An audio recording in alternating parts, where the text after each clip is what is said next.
तर बारामतीमध्ये पंचायत समिती आणि झेडपी मतदानासाठी प्रशासनाकडून जय्यत तयारी करण्यात आली आहे। काही ठिकाणी पिंक बूथही उभारण्यात आलेत। मतदानाचा टक्का वाढावा यासाठी प्रशासन सज्ज झालेलं पाहायला मिळतंय। जिल्हा परिषद आणि पंचायत समितीच्या निवडणूक प्रक्रियेला सुरुवात झालेली आहे। मी आता आहे पिंपळी येथील मतदान केंद्रावर, ज्या ठिकाणी आदर्श मतदार प्रक्रिया म्हणजे आदर्श मतदान केंद्र तयार करण्यात आलेलं आहे। सर्व काही मतदान केंद्र जे आहे ती पिंक केलेलं आहे। भव्य अशी रांगोळी काढलेली आहे आणि उत्सव निवडणुकीचा अभिमान देशाचा जिल्हा परिषद पंचायत समिती निवडणूक 2026 आणि मी जागरूक मतदार आहे आणि मतदानाचा हक्क बजावणार असं ध्येयवाक्य घेऊन हे मतदान केंद्र तयार केलेलं आहे। आणि आपण बघतोय की या जे मतदान केंद्रावर जे सर्व महिला आहेत, मतदान केंद्र अध्यक्ष देखील महिला आहेत, या ठिकाणच्या प्रतिनिधी देखील महिला आहेत। आपण त्यांना विचारू, एकंदरीत मला सांगा, सर्व अधिकारी आपण सर्व महिलांनी पिंक ड्रेस परिधान केलेला आहे, काय संदेश देत आहे? हा बूथच पिंक बूथ आहे। सो इथं सगळ्या महिला कर्मचारी आहेत आणि इथं महिला मतदार संख्याही जास्त आहे। ठीक आहे, पूर्ण तालुक्यात एकच बूथ असं आहे। सो बूथची थीम म्हणून मग पिंक ड्रेस सगळ्यांनी एकत्र परिधान केलेलं आहे। महिलांची संख्या जास्त आहे म्हणून सर्वांनी पिंक ड्रेस परिधान केलाय। आपण मतदारांना काय संदेश द्याल?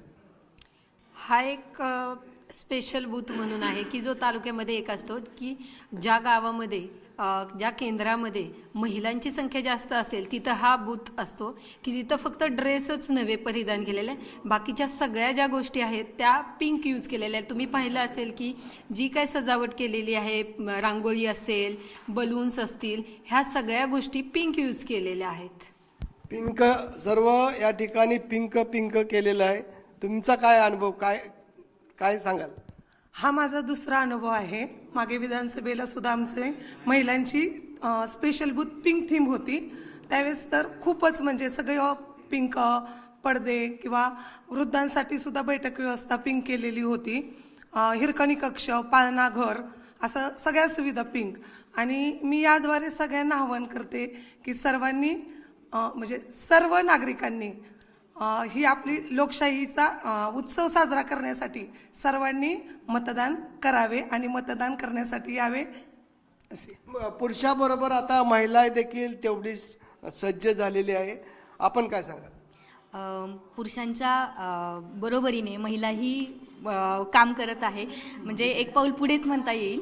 आणि आम्ही सगळ्या इथे महिला कर्मचारी आहोत, महिला मतदान अधिकारी आहेत, केंद्राध्यक्ष महिला आहे, पोलीस कॉन्स्टेबल महिला आहे, सगळी महिलांची टीम आहे आणि नक्कीच आम्ही पुरुषांपेक्षा जास्त चांगलं काम करू। पुरुषांपेक्षा महिला अधिकच जास्त काम करते हे म्हणजे आपण म्हणजे त्यामध्ये कुठलीही शंकाच करू शकत नाही। आपण काय सांगाल? एकंदरीत सर्व या ठिकाणी महिलांनी पिंक ड्रेस परिधान केला आहे आणि आदर्श मतदान केंद्र या ठिकाणी केलेलं आहे। हां, या ठिकाणी पिंक बूथ तयार केलेलं आहे आणि तालुक्यात पहिल्यांदाच म्हणजे इथं पिंपळीला पिंक बूथ आहे।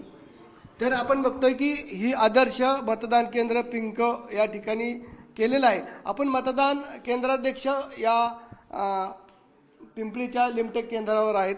मला सांगा, सर्व केंद्र जे आहे महिलांनी तयार केलेलं आहे, कुठलाही पुरुष या ठिकाणी नाही, आपला काय अनुभव आहे? आम्ही काल इथे साहित्य कलेक्ट करण्यापासून तर पूर्ण बूथ सजवण्यापासून सगळ्या गोष्टी महिलांनी स्वतः केलेल्या आहेत आणि आजही पूर्ण कामकाज जे आहे ते सर्व महिलाच करणार आहेत। किती मतदान आहे या मतदान केंद्र आहे? पूर्ण एक 1170 आहे, त्यामध्ये स्त्रियांचं 594 आहे। म्हणजे अधिकचं म्हणजे स्त्रियांचं मतदारांची संख्या जास्त आहे, त्यामुळे इथे पिंक बूथ घेतलेला आहे।